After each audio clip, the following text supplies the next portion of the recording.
My name is YAAANA Mazurkiewicz-Mejsarosz. I'm the founder of the Yiddish Arts and Academics Association of North America. And it's with big pleasure to welcome Shuli Elisheva. She has an amazing story to share with us. She's a Yiddish teacher, activist, and a poet. And we so far had the pleasure to meet her as a teacher and as an activist, and now we'll meet her as a poet. So I'm very excited to welcome you today. Thank you. Dank. So I'm just gonna pin my video here so that you can all see me. Here we go. All right. So hi everybody. My name is Shuli Elisheva, and Samantha, Zerin in English. And I'm really, I have a lot of mixed feelings about what's going on right now. You know, I kept things into myself for so many years, to such an extent that I didn't even realize until a couple of years ago that maybe there's something going on with my gender identity that I hadn't really understood before. Even though I've been having, you know, bathroom anxiety for years and all sorts of things for years, I just never connected the dots. And about 2 years ago was when it first dawned on me, but I didn't really know what transgender meant. And it turns out that everything I thought I knew was actually not true.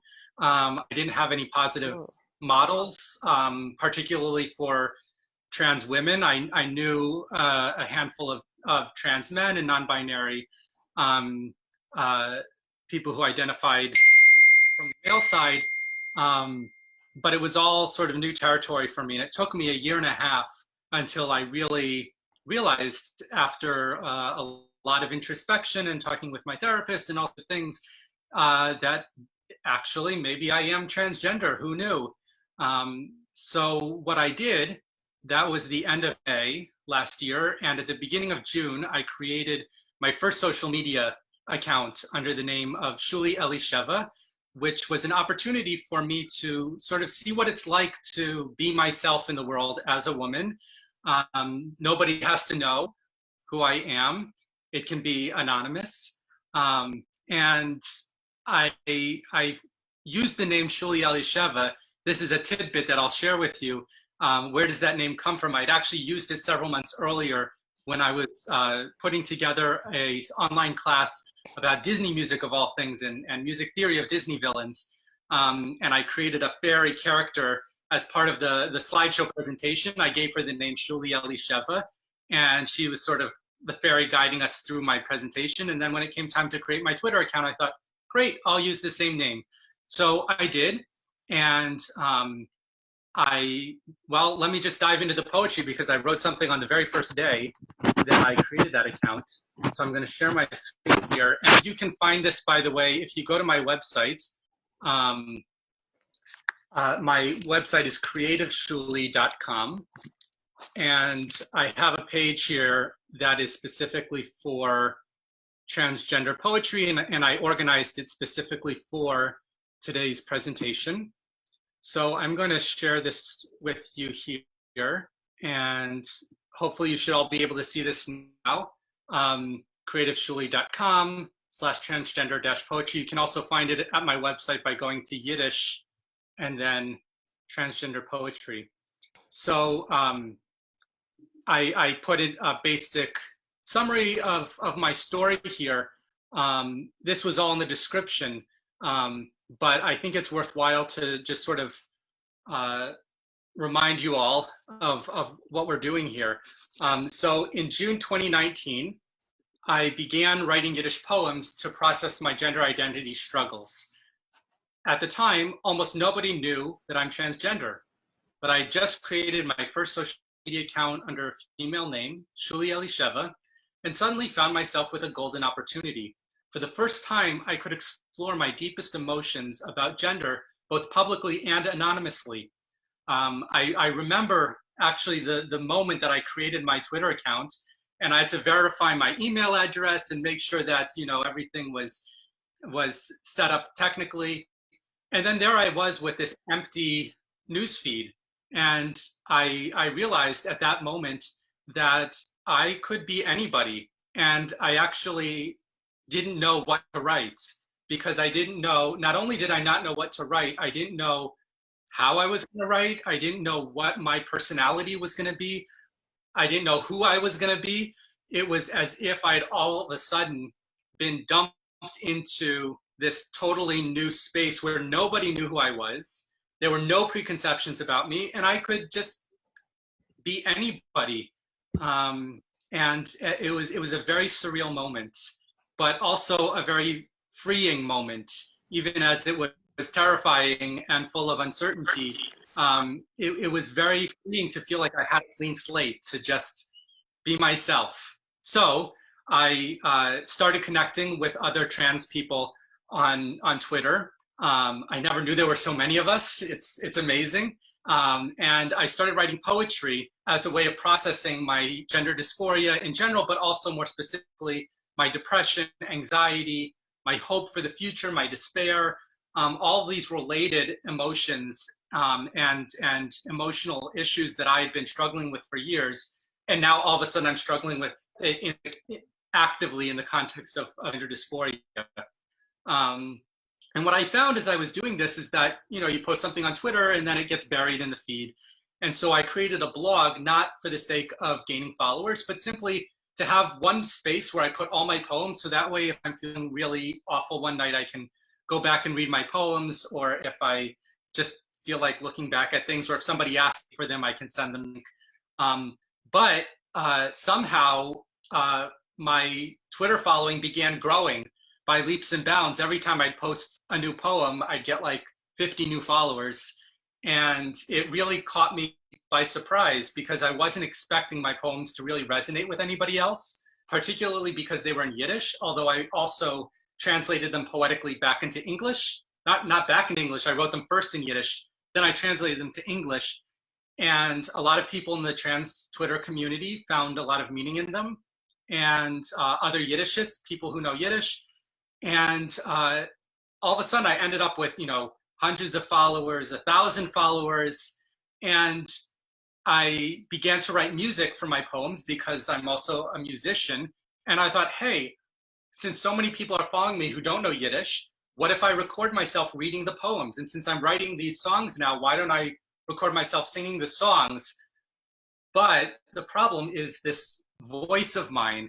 I was still in the closet. I started my account in June, didn't come out publicly till the end of December. And around the fall was when I started to realize that I wanted to record myself reading and singing, but first of all, I didn't want to out myself to anybody who might recognize my voice. Although I didn't realize that a bunch of my friends apparently already had guessed, go figure. But more than that, I really was embarrassed by the masculinity of my voice. The one thing that comes to mind, which we're not going to hear today, but if you're curious, you can find it on YouTube. I joined a Facebook group for Orthodox women who are really into various fandoms.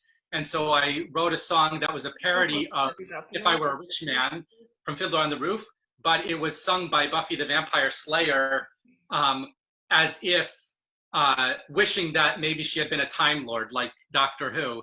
And it was great, and I wanted to record it, so I recorded it, and my voice was so deep and so monotone and so masculine. So the only thing I could think of doing is I chipmunked my voice, so it sounded really high like this, but it was even squeakier than that because I used audio filters. And people asked me, why did you chipmunk this? I translated a song from Frozen 2 into Yiddish, recorded it, chipmunked it. People said, it's a great idea, but why did you chipmunk it? And I, of course, couldn't really tell people, well, it's because I'm not really out as a trans person yet, and this is my alter identity for the moment, and I don't want you to hear my voice. But it was really hard. So I came out in December, and now everybody knows who I am. And it's taken me almost a year to get to this point where I'm comfortable actually being on camera and reading my poetry and singing it for you. So, and we'll see how I feel as this goes along. It may become uncomfortable for me, I don't know, but I appreciate this opportunity. So anyway, let's dive in. The first poem I'm gonna read for you, I actually wrote a little over 2 years ago on February 1st, 2018. So this was a few days after I first realized that I'm not cisgender and shaved off my enormous beard. Although I didn't yet know what to call myself other than simply not cisgender. What I knew was that I didn't feel any connection with masculinity. I felt a lot of connection with femininity, but am I non-binary? Am I demigender? Am I gender fluid? Am I third gender? Like, am I transgender? What does that even mean? And so I sat down and I wrote this poem, mostly from a non-binary perspective, because it seemed like calling myself non-binary was the easiest thing that I could do. So I'll read it for you in Yiddish, and then after I read it to you in Yiddish, then I'll read it to you in English. So this is called Das Herz zerspalt sich auf dreien. A heart splits in three. Das Herz zerspalt sich auf dreien. Auf dreien zerspalt sich das Herz. Ein Drittel zu laufen zum Land von die Elfen. Es singt und es springt und man treibt immer weg. Ein Drittel zu fliegen zum Land von die Feies. Es finkelt und glanzt, nur man treibt immer raus. Und das Dritte, es schwebt bei einer Schmosches, nicht her, nicht dahin, und es tanzt und es glanzt, als allein, bloß für sich, weil im Land von die Elfen, man sagt, es ist eine Fee. Und im Land von die Fees, man sagt, es ist ein Elf. Und das Herz, was zerspalt sich, zerspalt sich, zerspalt sich. Wer hat den Mut, Geschick, Verstand, Moide zu sein und sich wissen zu sein, als das Herz ist ein Elf und es ist gar nicht kein Elf. Als das Herz ist eine Fee und gar nicht kein Fee. Keiner versteht nicht, keiner will nicht verstehen. Und das Herz zerspalt sich. Ist das sein beschert? So in English, a heart splits apart in three parts. In three parts, a heart splits apart. One part to the land of the elves runs away. It dances and prances and sings as it sways. But the elves, they shun it and cast it away. One part to the land of the fairies it flitters. It gleams and it sparkles with radiance glitters. But the fairies, they bind up its wings and it withers. And the last part, the third, swirls between the two worlds. Not hither, not thither. It dances and sparkles, but only alone for itself, for it knows, in the land of the elves, they insist it's a fairy. In the land of the fairies, they insist it's an elf. And the heart splits apart, splits apart, splits apart. And who has the courage, desire, and wisdom to listen to truth and to comprehend truth, that this heart is an elf and yet not an elf, that this heart is a fairy and yet not a fairy? Nobody gets it. Nobody wants to, not even, above all, the poor heart itself. A heart splits apart. Is this really its fate? So that happened. And then a year and a half later, after all of this internal struggling, I realized, wait a minute, I'm actually transgender. I'm actually a woman and I want to live my life as a woman, but I'm scared to do that. And I don't even really still know what that means. I knew hardly anything about what gender transitioning entailed. I was worried that my friends would all make fun of me, that they wouldn't accept me, even though I live in fairly liberal communities. It was a very scary thing for me. So I created my first social media account with the name Shuli Elisheva, and with a clean slate to write what I want, I wrote this poem that nobody knew. I knew that nobody would ever accept it if they knew it was mine. I think the poem will speak for itself. So here it is again in Yiddish and then in English. In a winkel, zee tinkel, in a heisele in Wald, dort a feie, moledee, sitzt allein und murmelt, bald. Bald wird man wissen, bald wird man verstehen. Nur gar nicht wird man wissen und gar nicht verstehen. Und die feie, moledee, schweigt sich. Jul, jul, jul. In a corner full of shadows, in a cottage in the woods, there a fairy full of wisdom sits and mutters, soon. Soon they'll know. Soon they'll understand. But they won't know. They won't understand. And the fairy, full of wisdom, stays silent. Hush, hush, hush. And I actually wrote a melody for this. So I guess I'll sing the melody for you. Why not? It's a very short one. And it goes like this, if I remember it. It's been a while.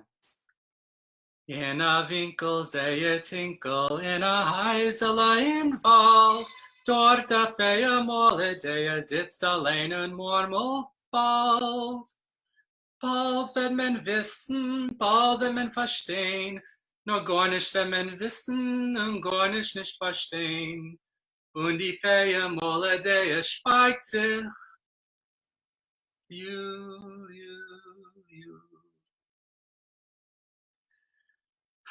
All right, so then the next day, I was pondering something that I often pondered at that time, which is the irony of transgender men and transgender women desperately hating what the other desires and desperately wanting what the other detests. It always seems so somehow, I felt guilty. That's how I felt. I felt guilty that I was so disgusted by my beard. And I actually had friends who are trans men who desperately wanted a beard. And when they finally were able to grow beards, it was amazing for them. And yet here I am, like, hiding my beard and wanting to get rid of it. And meanwhile, I have friends who are, you know, getting top surgery to remove their feminine boobs. And here I, like, why don't I have boobs, you know? Like, I'm a woman, why don't I have those? And here are my friends cutting theirs off. And I felt like, wouldn't it be amazing if there could be, like, in some magic world where, like, the trans women could give to the trans men our body hair and our testosterone and our low voices, and the trans men could give us their, you know, their smooth limbs and their high voices and so forth. Wouldn't that be something? So I wrote this poem as a series of verses. One of the challenges that I very quickly realized with Twitter is that each tweet can only be so long, but you can create a thread of tweets. And so it was great. Actually, it forced me to be as concise as I could, because I would write a verse, but then, like, the whole last line would be in the red. So then I'd have to cut things out and rewrite things and improve it. So this poem here, the first part, the second part, third part, fourth part, each of these was an individual tweet in the thread of tweets. So again, here it is in Yiddish and then in English. A man bedeckt mit Haar, azoi viel Haar, azoi viel Haar. Die Fies, die Hand, die Brust, der Puppig, wie ein Wald von Wildgras horig. Alle schreien, oi Gewalt, der schönste Mann in gar der Welt. Hasst es, nur es macht nicht aus. Gott sich ab, es wächst zurück. A Frau mit Glieder glatt wie Wasser, darf sich keinmal nicht rasieren. Glatte Hand und glatte Fies, glatte Berg und glatte Kinn. Alle schreien, oi Gewalt, die schönste Frau in gar der Welt. Sie hasst es, nur es macht nicht aus. Sie bangt noch Haar und es wacht gar nicht. Der Mann, sieht der glatte Frau, glotzt und bangt und weint so. Oi, mir soll sein für glatte Glieder, und sein Haar dabei wächst wieder. Die Frau, sie sieht den Mann, dem Horken. Sie glotzt und bangt und weint mit Tränen. Ei, mir soll sein verhorrige Glieder und kein Haar derweile wachs nicht. Plötzlich von dem Himmel fällt a Fee und sie schreit euch, halt, wein nicht, bangt nicht, werd schon still, werd ihr haben, was ihr wollt. Und mit der Flick von Kischefsteckel, het nur, was passiert? Der Mann, der Schommer von sein Guff, flieht raus und schwebt und wart. Der Freusne Schommer von ihr Guff, flieht raus und schwebt und wart. Und mit der Flick von Kischefsteckel, in der Mannsguff flieht die Freu. Und mit der Flick von Kischefsteckel, in der Freusguff flieht der Mann. Sie freuen sich, die zwei Neshammes, frei von Turme, frei von Pein. Und plötzlich becken sie sich auf. Ach, Olam, tia koshmar. All right, so now in English. A man covered in hair, so much hair, so much hair. His feet, his hands, his chest, his navel, hairy like a forest covered in weeds. And everyone shouts, oh my gosh, the most beautiful man in all the world. He hates it, but it makes no difference. He shaves and it all grows back. A woman with limbs smooth as water never ever needs to shave. Smooth arms, smooth feet, smooth cheeks, smooth chin. Everyone shouts, oh my gosh, the most beautiful woman in all the world. She hates it, but it makes no difference. She yearns for hair, but it never grows. The man looks at the hairless woman. He stares and yearns and cries, if only I had such smooth limbs. And his hair, meanwhile, continues to grow. The woman looks at the hairy man. She stares and yearns and cries, if only I had such hairy limbs. And her hair, meanwhile, doesn't grow. Suddenly, from the heavens there falls a fairy who calls out, wait, don't cry, don't yearn, and please be still. You will get what you desire. And with a flick of her magic wand, listen, listen, what will happen? The man's soul flies out of his body, it floats in the air, and it waits. The woman's soul flies out of her body, it floats in the air, and it waits. And with a flick of her magic wand, the woman flies into the man's body, and with a flick of her magic wand, the man flies into the woman's body. How they rejoice, these two souls, free from prison, free from pain. And then suddenly they wake up. Oh, it was a dream, or was it a nightmare? So the summer was, in a lot of ways, very cathartic for me. I apologize for the dinging. I'm getting lots of text messages here, but that's okay. That's the modern technology. So anyway, last June and July were very cathartic for me. It was the first time that I really had a trans community to be a part of. And I saw all these before and after photos that people were sharing. It blew my mind. Like, what, you mean that a trans woman who is born with a male body can actually look like a woman? That's possible.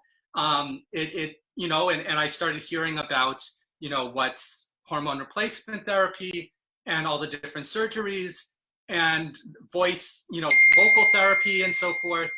And it gave me so much hope for the future. Part of why it took me so long to realize and accept that I was trans is because for me, to be a trans woman, that meant to be a guy in a dress, right? And I didn't feel like a guy in a dress. I felt like a woman. But how could I be a woman, right? That's like something out of a fairy tale that I could possibly be that.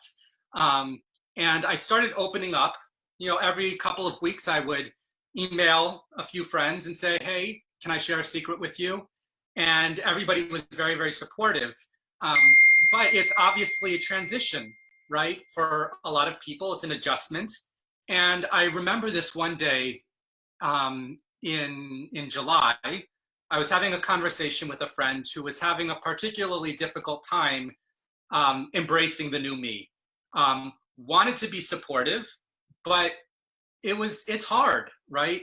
And even though I understood on an intellectual level that yes, this is hard for everybody who knows me, it's still hard to hear that. And I was very, very upset.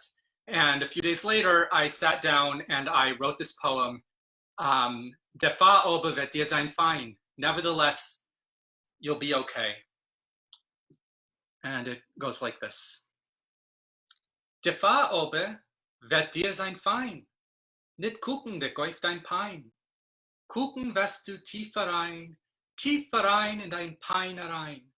Tiefer rein in dein Seel rein, wo das pintele Hoffnung winkelt und flackert, sinkt und springt, steht auf und fällt.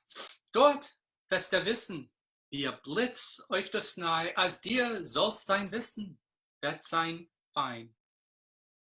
Nevertheless, you'll be okay, even despite your pain. For when you turn your gaze away and bury it deeply in your pain, and bury it deeply in your soul, where a spark of hope flickers and flashes, dances and prances, rises and falls, there you'll learn, like a flash from heaven, that you, it is true, will be okay. Okay, so this brings us to August, and as I often do during the summers, I went to a summer retreat called the Yiddish Woche, the Yiddish Week, where for an entire week we hang out in the Catskills and we read and we speak Yiddish. The only rule is that we only speak Yiddish. It's for people of all ages. So this was actually the second time that I brought my son with us. Actually, with me, just the two of us went together. It was a special, at the time, father-son thing, and it was. And I reached out to the organizers because when I went to fill out the application, they asked for pronouns, right? And at the time, I was still in the closet, and it left me in a very difficult situation because on one hand, I know that it's meant to be very supportive of the non-cisgender community, that we should all announce our pronouns and put them on pins and put them on name tags and put them in our email and put them in our Twitter bios. And it's true. And it's absolutely an amazing thing when we do that for the people who are already out, right, as themselves. But for those of us who are in the closets, I basically had two choices. One choice is I could say what my pronouns are, she, her, hers, wear the pin and out myself before I was ready to do so. I really was not ready to out myself. I was so far from ready to out myself. Or I could wear a he, him, his pin and announce to the world, hey, everybody, I am a man. And since we're very open here and we want to know pronouns, I'm telling you my pronouns are he, him, his, right? And I definitely couldn't do that. So what was I supposed to do? So I reached out and the organizers were very, very supportive. Very understanding. I ended up actually not wearing a pin, except for the night of the talent show. I decided that I was going to be very bold and go up on the stage and tell people that I have a friend named Shuli Elisheva who writes Yiddish poems on Twitter, and they're beautiful poems. And because she's in the closet, nobody knows who she is. She can write whatever she wants and nobody knows it's hers. Of course, I just outed myself, right, to anybody who could read between the lines. But I put on one of the he, him, his pins so that I could like really try and fool people. Like, no, I really am me, and Shuli Elisheva really is somebody else. I wasn't fooling. I think I was fooling some people, but not everybody, it turns out.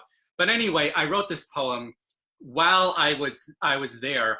And in fact, I think I wrote this the night before the talent show and recited this at the talent show. And it was a very awkward thing to do because it's a dialogue, but also because there I was on the stage announcing in a poem, I'm transgender, but I didn't want to tell people, hey, I'm transgender. So it was a very weird thing. Anyway, here it is in Yiddish and then in English. So this is a dialogue, as it were. Hi. Pronomen. Meine? Ja, deine. Ich, nu, was schweigst du? Ich, ja, bist cis, nu, sei ein Mensch. Ich, alliier sich, sei der Herzdick. Ich, was, bist transphobisch? Fein, fein. Ich bin trans, nur Besitz behalten, nur männisch behalten, dank dir und dein Derech Eretz und Stitz. Hi, hello. Pronouns? Mine? Yeah, yours. Why aren't you answering? You're cisgender, I get it, but, you know, step up. Be an ally, show some respect. You're being transphobic. All right, fine. I'm transgender, but I'm still in the closet. Well, I guess I'm not in the closet anymore, thanks to you and your respect and support. Whoa. So, yeah, a lot of really complicated emotions. It's really hard to be transgender, and it is really hard to be in the closet. You know, I was in the closet my whole life, but I didn't realize it until I was already in my 30s. And once I realized it, it was basically all I could think about every day, almost constantly throughout the day. I was thinking about this.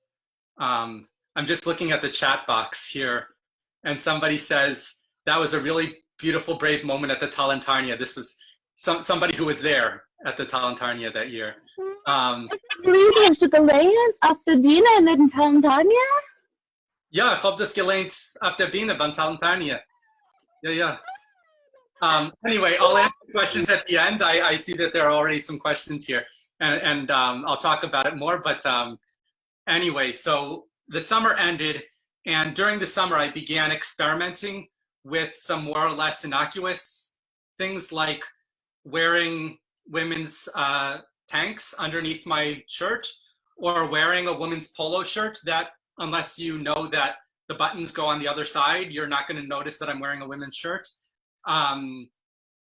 Towards the end of the summer, actually earlier in the summer, I started wearing a BB cream on my face. It's a foundation, sunscreen, anti-aging, sort of all things in one. And, you know, things that I knew I was doing, but other people didn't. And in the fall, I tried to go clothing shopping for the first time, which was a total disaster because I was so embarrassed to be seen in the women's section, looking at women's clothes. I picked a few things out, but then I carried them all across the store to the men's changing rooms, but then I couldn't find the men's changing rooms. And it was really, really difficult. And at this time when I was starting to feel a lot of hope for the future, I was also feeling a lot of hopelessness, that there was such a learning curve, right? You know, and I almost feel in a totally non-judgmental way, you know, the challenges faced by trans women and trans men are very different. And one of the challenges faced by trans women like me is that women's clothing is so complicated. There's so much of it, right? And color schemes are so complicated. Makeup is so complicated. Hair is so complicated. How do I do all of these things? And I know not all trans women want to do all of these things, but for me, these were all very important to me. And it was totally overwhelming. I had no idea anything to do. So this brings me now to my next poem, Der Toya is Troje, or The Gate Between My Past and My Future, which is really, I think, grappling with this tension between hope and hopelessness, between hope in the future, but still being held in the past, and what is it that's really holding me back here? Here's what I wrote. In Wald steht a Moje, in Moje a Toje. der Teuer bleibt immer vermacht. Der Wald ist mein Leben, auf ein Seite mein Over, auf jener mein Future, und der Teuer is Treue. In a forest, there's a wall. In the wall, a gate, and the gate is always locked. The forest is my life. On one side, my past, the other, my future, and the gate is depression. I actually recorded this with my own speaking voice. This was the first time that I built up the courage to post my own speaking voice on Twitter. And I acknowledged that it was a huge step for me to do that. I was terrified that somebody would recognize me, or that people would just see this, Twitter account, Shuli Elisheva, with a woman's picture, but a man's voice. But I did it. I recorded it, I posted on Twitter, and people complimented my voice, but it's always hard to tell in the trans community. People want to be supportive. How do you know if they're really telling you the truth? Anyway, I shouldn't get into that, but I have a very deep love of fantasy literature. And so in my poems, you may have noticed fairies and elves, forests appear a lot, forest scenes. During the week between Rosh Hashanah and Yom Kippur, it was October 3rd, I wrote my poems. Generally, I would write them in one day. Sometimes it took me a few days. But the period between Rosh Hashanah and Yom Kippur is a period of time when many Jews are thinking a lot about failures of ours, things we've done wrong, also things that we should have done that we didn't do, things we should have done but we're afraid to do. And so I was thinking also about problems in my life that really aren't my fault. Depression causes so many difficulties in my life. My anxiety causes so many difficulties, my gender dysphoria, right? Like all of this feels like it's out of my control. So how can I blame myself when those things get in the way of me living my life? And yet, like, I should be able to step up, right? And live my life despite those things. So anyway, I wrote this poem. I also set music to it. And the music has a reference to the High Holiday Nusach, the melodies that are traditionally used in Ashkenazi synagogues for chanting the prayers of repentance on Rosh Hashanah and Yom Kippur. So I'll sing this for you actually because maybe some of you will pick up on that. I'm also, my degree is in musicology and I'm a music theorist and a composer, so I like throwing in these musical references. But anyway, so here it is. I've never sung this before actually, now that I think about it. So this will be the first time that I'm singing it, even to myself, but hopefully I can remember it. So it goes like this, I think. Sie pottet mein Zeit, sie pottet mein Zeit, sie pottet und pottet und pottet mein Zeit. Will ich arbeiten, los sie nicht. Will ich lernen, los sie nicht. Will ich abi was tun auf der Welt, los sie nicht. Allemal los sie mich nicht. Ich bin nicht feul, ich bin nicht feul. Es ist doch nicht mein Schuld. Oi, wie ich hastig ei Depressie.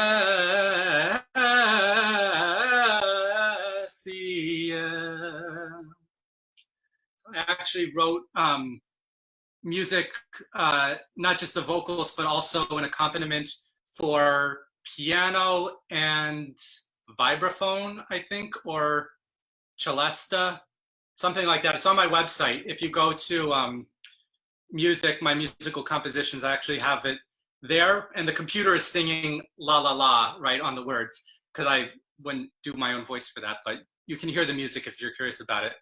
So the English: she wastes my time, she wastes my time, she wastes and wastes and wastes my time. I want to work, and she says no. I want to learn, she says no. No matter what I want to do, she doesn't allow it. She never allows it. I'm not lazy. It's not my fault. Oh, how I hate you, depression. And it's she, because in Yiddish, depressia is a feminine word, die depressia. So in Yiddish, I use the pronoun sie. So I did the same thing in English. Anyway, yeah, that carries a lot for me. By the end of November, I had written quite a lot of poems. I'm just giving you a selection of them. This isn't all of them. But I often wrote my poems when I was feeling particularly dysphoric or particularly depressed or miserable or anxious. And this is a poem that I wrote after midnight, hence es ist spät bei Nacht, it's late at night, und ich schlaf nicht, and I'm not sleeping. I think it must have been 1:30 or something in the morning when I posted this on Twitter. I can go back and check. But one of the challenges that I faced in this poem, after I wrote it in Yiddish, I thought, okay, now I'll translate it into English. But one of the challenges that I'd often had translating my poems into English from Yiddish is that I enjoy words, I enjoy sounds, and not just rhymes, but also playing with the words in other kinds of ways. And so in this poem, for example, in the second verse, I'm sort of half rhyming Fenster, Finster, Schloffen, Schleppen. And how do I do that in English, right? Because if I translate those words in terms of their semantic meaning, then I'm going to lose the Fenster, Finster, Schloffen, Schleppen. So the English version of this is actually slightly different in terms of the meaning, but it's great, right? I guess we have two different ways of expressing what was going on in me at that time. But I was trying, so in the English, instead of Fenster and Finster, Schloffen and Schleppen, I had stars, stirs, sleep, slip, things like that. So anyway, here it goes. Es ist spät bei Nacht, ich schlaf nicht. Ich sitz und ich tracht, ich schlaf nicht. Guck ich heraus durch ein Fenster und ot seh ich schon, was ist finster. Es will sich mein Guff schon gehen schlafen. Ich gehe ihm schon Treppe rauf schleppen. Und es ist spät und ich schlaf nicht. Und ich sitz auf mein Bett und ich schlaf nicht. Ist dort? Ich schreibe ein Lied. The stars are twinkling, I'm awake. I'm sitting and thinking, I'm awake. I look outside at the stars, something inside of me stirs. My body wants to sleep, my limbs begin to slip. But the stars are twinkling and I'm awake. I'm sitting and thinking and I'm awake. And so I write a poem. I actually wasn't sitting on my bed. I was sitting at the dining room table. I have this vivid memory of sitting there. It's amazing. Every one of these poems is just so loaded. Oh boy, especially this next one. Okay, so this one, I came out to the world at the end of December 19th, I think it was, 17th, 19th, something like that. It was a Thursday night.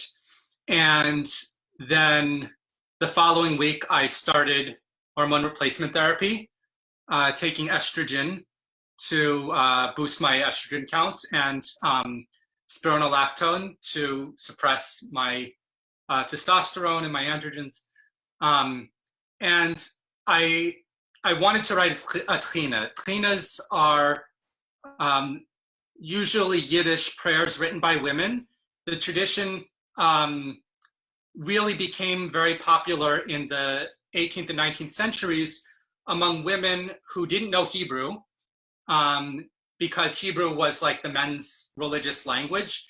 And so when their husbands would go off to synagogue to pray in Hebrew, the women would stay at home and they would come up with their own prayers in Yiddish, which was the language that they knew, called tchinas.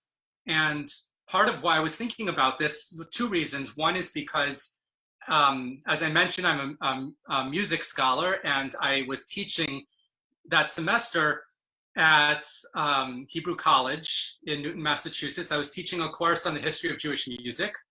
And it's a course that's often taught, and I was given a syllabus. I was told, you don't have to follow the syllabus, but here's sort of a general framework. And I looked at the syllabus, and of course, it was all stuff about men. And so one of the ways that I was able to, I don't want to say inject women, that sounds too bad. But I really wanted to be inclusive of women, because women's history is also valid and also fascinating and important. And so one of the ways I did that was I had a class on trinas, and we read a bunch of trinas that had been written by women. And so I thought, hey, maybe I'll write one myself. The other reason is because I had just finished reading Abby Stein's memoir, Becoming Eve, which had just been released in November. I had been looking forward to it for months. And it finally came out, and I read it. And and for those of you who aren't familiar with Abby Stein's story, she grew up Hasidic, and eventually came out as a transgender woman and left the Hasidic community. And one of the things that really stuck with me from her story was that when she was, I think, 11 or 12 or something, she wrote her own trina, praying to God that she would wake up in the morning as a girl and not as a boy. And that just, and every night she would recite it to herself. Nobody knew, but she recited it so often that she could still remember it word for word. And I thought, I should write a trina. I should recite it every night. So I wrote a trina. I don't recite it every night, but I wrote my trina. And part of I'm a very religious person. I really connected with Abby Stein's story for that reason. I'm an observant Jew. I don't eat at non-kosher restaurants. I'm strictly observant of Shabbos. There was a time in my life when I davened 3 times every day. I wore tzitzit and tefillin, and I sort of stopped doing that more as I was struggling more actively with my gender. But as I began to ponder the idea of transitioning, I was really, it's hard for me, right? Because Jewish law is important to me, and our biblical tradition is important to me. And so how do I deal with all of this? And I actually am very comfortable with my gender transition. I have come to understand biblical verses and Jewish laws and traditions in ways that are different from how I guess the Bible thumpers have made it out to be. And Abby Stein really helped me a lot with that, because she published a source sheet with sources from Jewish history about gender identity. And I found some really amazing sources in there. For example, that some Hasidic master apparently wrote that Isaac was born with a female soul. And it wasn't until after the binding, the Akedah, that Isaac received a male soul. Like, who knew, right? And the story about Dinah, the daughter of Leah, that she was originally, when in the womb, she was a boy, but Leah prayed to God for a girl. And so God changed Dinah's sex while she was still in the womb, right? Like wow. And that's in the Talmud, right? That's not some obscure thing, right? So in this trina, this prayer, I reference these sources because that's what I was grappling with, and to a certain extent still am grappling with in my own personal journey as a religious Jew who is also a transgender woman. So here it is, written on the night that I began hormone replacement therapy. Heilike Beshefe, Hos beschaffen Yitzchak. Let me start over. Heilike Beshefe, Hos beschaffen Yitzchak Avinu mit a männlichen Guf und a weiblichen Seel. Hos beschaffen Dinah bas Leah Imenu aus a Mannsbild und getäuscht ihr Min in der Scheuß. Und mich hat sie euch beschaffen. Hab ich denn wie Yitzchak a männlichen Guf mit a weiblichen Seel? Hast mich beschaffen aus der Freude, fahre mich verwandeln in einen Mann, und vergessen, mir das zu sagen? Helf mir, Beschaffer von Yitzchak und Dina und Anja Kotzen, zu verstehen, wer wir soll und für was ich bin. Der Wissenschaft ist nicht genug. Holy Creator, you created Isaac our father with a male body and a female soul. You created Dinah, the daughter of Leah our mother, as a male, but changed her sex while she was still in the womb. And you created me. Do I then, like Isaac, have a male body and a female soul? Did you make me a girl before turning me into a boy, but forget to tell me about this change? Help me, creator of Isaac, of Dinah, and of my humble self, to understand who, how, and why I am. Science isn't enough. And if you go to my website here, the source is Rabbi Yechiel Michal von Zlotchev, who had this idea about Isaac being born with a female soul and later receiving a male soul. The source from the Talmud Bavli about Dinah Bas Leah. So I came out and I mostly stopped writing poetry. I started writing a lot more music. The poetry had been a way for me to express my female identity and my female self, my authentic self, at a time when I couldn't be myself openly. Once I came out, okay, I'm out, right? People know who I am. So I was able to speak more openly. By that time, I also had a Facebook account, which I was using specifically for my creative work and also to talk about my gender-related stuff, so that I wouldn't have to bombard all my friends on my main account with gender-related things if they didn't want that. So I ended up not writing as much poetry. I did write some. But recently I wrote something, and I'm gonna premiere it for you now. Nobody's seen this unless they went to my website last night, which is when I posted this on my website. So last year, Disney came out, well, Disney's been coming out with a whole bunch of these live action versions of all the animated musicals that I grew up with. And although a lot of people like to hate them, I think they're amazing and add so much to the originals. And when I saw Aladdin, those of you who have not seen the live action Aladdin, I highly recommend it, particularly for the music. The music is, it's not just that they added new songs that weren't in the 1990s version, but they completely reorchestrated everything and they restructured everything and added different orchestral instruments and different rhythms and different musicals. It's like, it's amazing how they completely recreated the whole sound world. But anyway, the most noticeable difference that people notice is that Alan Menken and a couple of his colleagues wrote 2 new songs for Princess Jasmine, who becomes this feminist icon. In the original, she didn't have any songs except for the duet with Aladdin, which was a love song, because of course, if the woman's gonna sing, it's gonna be a love song, right? So she sings this song Speechless, which is basically a response to the patriarchy represented by Jafar, telling her women should be seen and not heard. You'll be better off if you just be silent. And so then she sings about how she's not gonna be silent, she's not gonna be speechless. And I couldn't help but hear this song from a transgender perspective, as I hear so many Disney songs from a transgender perspective, whether it's from Moana or from Frozen. Oh my God, Frozen 2. I just wrote on Twitter today about how you could just tweak a couple of things and all of a sudden Elsa's transgender and the whole thing is, anyways. So this song I really connected with because I realized that I am starting in a very small way to feel the effects of the patriarchy silencing women as I start to live my life as a woman. But as a transgender woman who was always afraid to record my poems, to let people hear my voice, I was making myself speechless. Not because I didn't want to have my voice heard, but because of my dysphoria with my voice.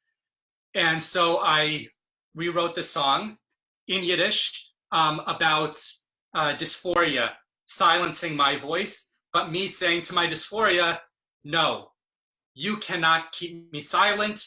You can try, but hineni, I am here. I am present. I am me, and that's it. So I'm going to sing this for you in Yiddish, and then I'll actually, why don't I do it in English first? This time I'll read it to you in English, and then I'll sing it in Yiddish.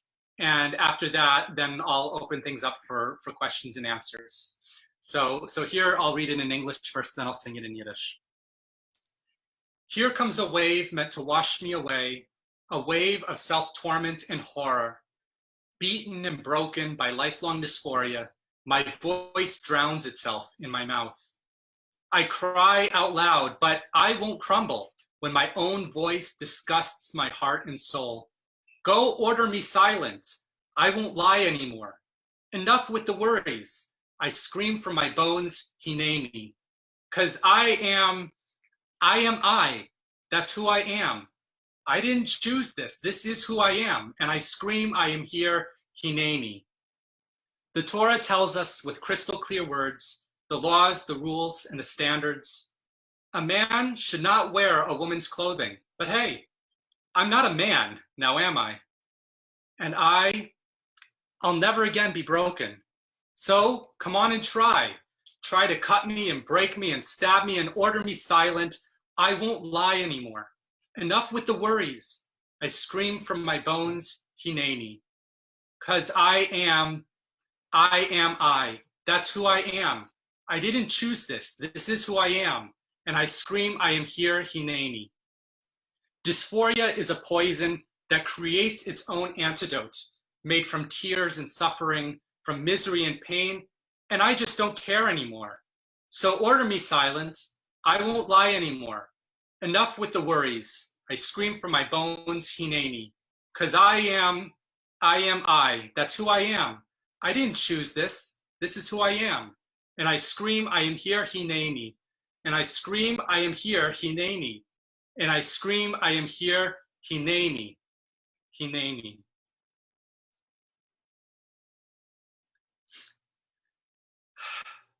And I'm going to sing it starting very low because it gets high. And I really wish that my voice were higher, but hineni. This is my voice. Here I am. Skum mir entgegen, a gewaltige Chwalje von selbstagnesnefischen Gräuel. Zerbrochen, zerkrochen von schwerer Dysphorie, der tränkt man Kohl sich in Mäuel. Ich wein auf a Kohl, nor ich will nicht zerbrechen. Wenn mein eigene Kohl zu mein Herz ne Schame ecklen, Jehes mir schweigen, ich geh mir nicht leiden, genug schon mitten deigen, schrei ich heibe kayam hineni, weil ich bin, das bin ich glaub das nicht, das bin ich, und ich schrei, ich bin da hineni. Es steht in der Teure mit klare Diborim, die Chukim Mishpatim und Klolim. Am Mann tue nicht gehen, kein weibliche Kleider, und doch bin ich gar kein Mann nicht. Und ich werde nicht mehr zerbrochen. Anu gib a proof. Komm mir hacken und brocken und stochen und heiß mich schweigen. Ich geh mir nicht leiden, genug schon mitten deigen. Schrei ich heilig kayam hineni, weil ich bin, das bin ich. Beklagt das nicht, das bin ich. Und ich schrei, ich bin da hineni. Dysphoria is a Song, was schafft allein dem Antidot, gemacht von Tränen und von Leiden, von Yiddish und von Pein. Und es soll mir gar nicht mehr, so heißt mir schweigen, ich geh mir nicht steigen, genug schon mittenlein, schrei ich ein, wie kayam, hineni, weil ich bin ich, das bin ich glaub das nicht, das bin ich, und ich schrei, ich bin da, hineni, und ich schrei, ich bin da, hineni, und ich schrei, ich bin da, hineni, hineni.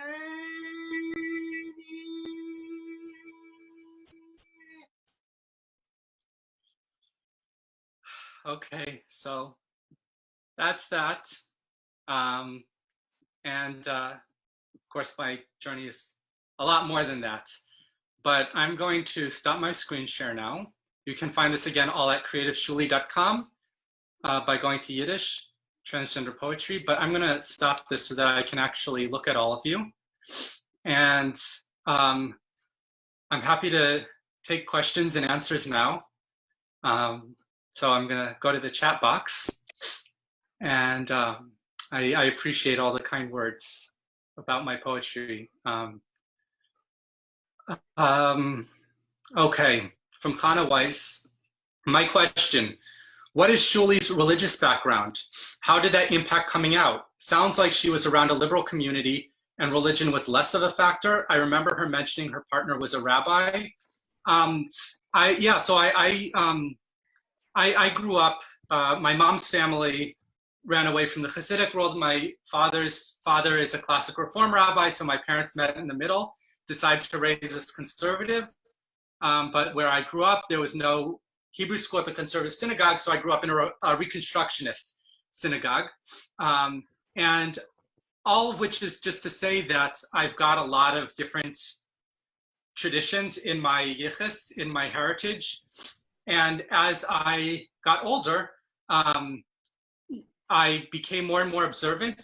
I never considered myself a Baal Tshuva, somebody who's returning to the religion, because when I was a kid, Shabbos was very important. We had Shabbos dinner every Friday night. But then afterwards we would watch a movie. And so now Shabbos is still important to me. I just observe it much more.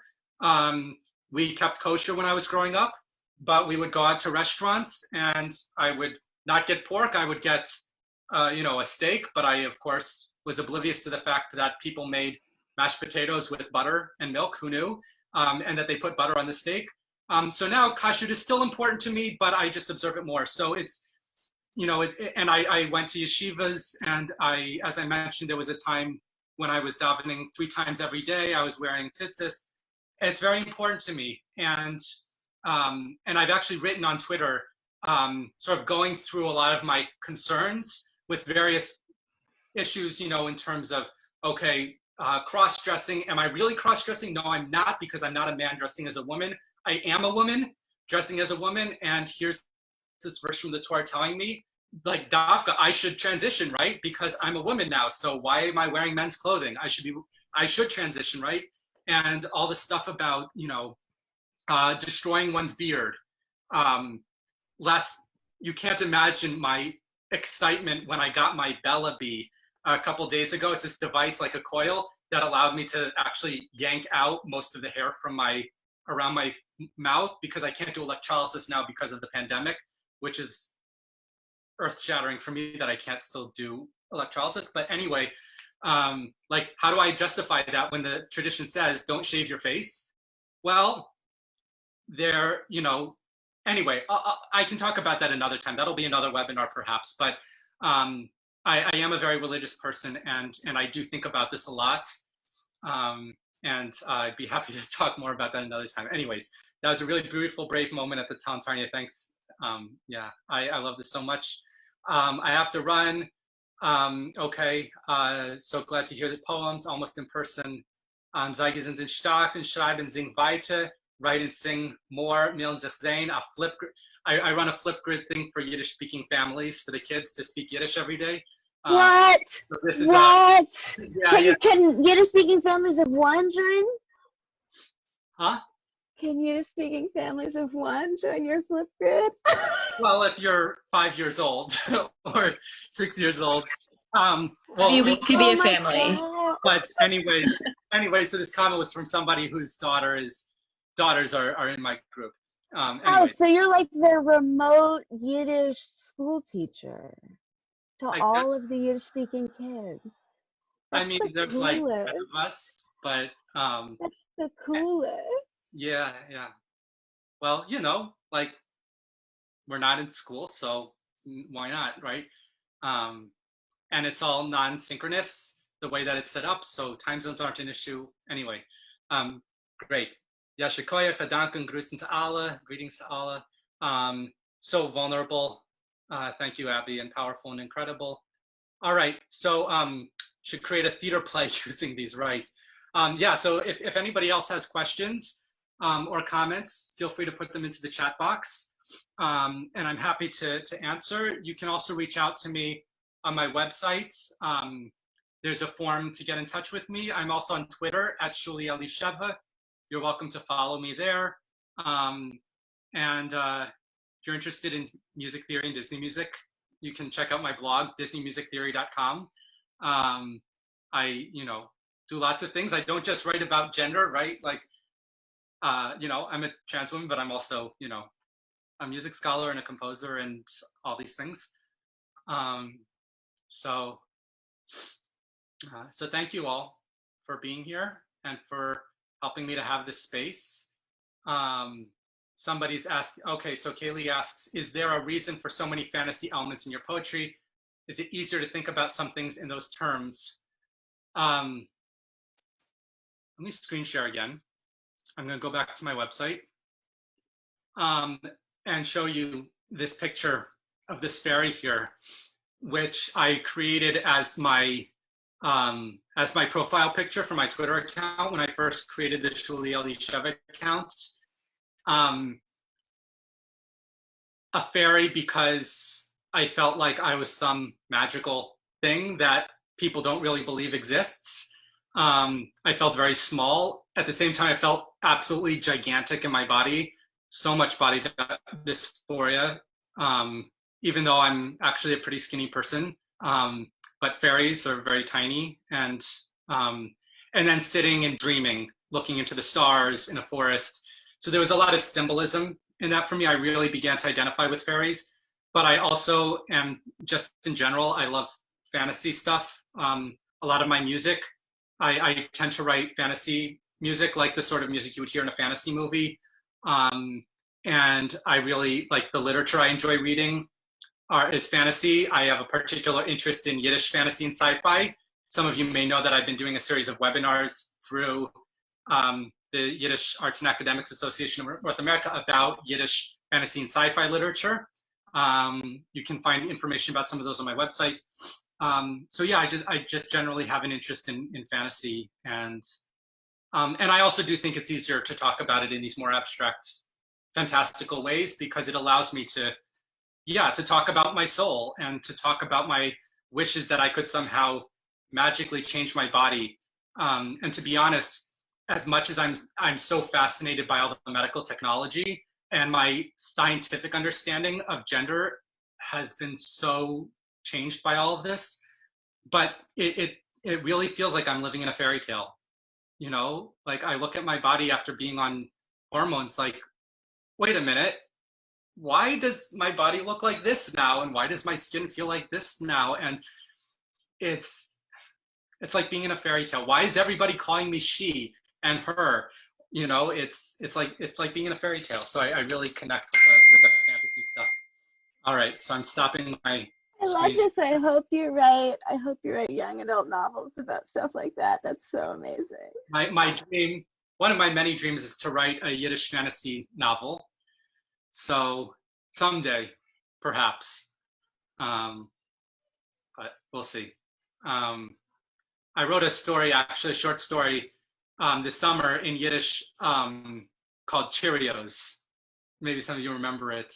That was it was full of fantasy and mermaids and elves and Cheerios, of all things. So I'll send that to you. Maybe you'll get a kick out of it. All right. Thank you. All right. So it's a quarter past. I think we should probably wrap up. Thank you very much. It was very powerful. I'm incredibly grateful to you for sharing this. And please do be in touch. I really, I genuinely like people. I'm an introvert, but on the internet, I don't have to be in the same room as lots of people, so it's okay. So definitely get in touch. I would love to hear from you. Sure, and maybe we could even create some kind of Leyenkreis, because I know people are interested in new Yiddish literature. We don't necessarily need to. So I should mention that I do run a Yiddish Harry Potter reading group. Yes, please talk about it. On 3 sessions of it every week. We're in chapter 2. There have been requests to start another session for people who missed the boat and want to start over from the beginning again. So, well, yeah, stay tuned. Go to my website, sign up for my email list, and I'll send you. They can catch up at this point. I think you should maybe like wait till we get further before you start another round, right? Like, I don't know. 1 chapter is not bad. Yeah. All right. Well, thank you. Sei gesund. I love it. And hopefully we'll see Elisheva again, Shuli Elisheva again at some point. Großen Dank. Bis später. See you soon. And a good Shabbos, Allah. Oh yeah, that's right. It's already Friday. Good Shabbos. Good Shabbos. Good year.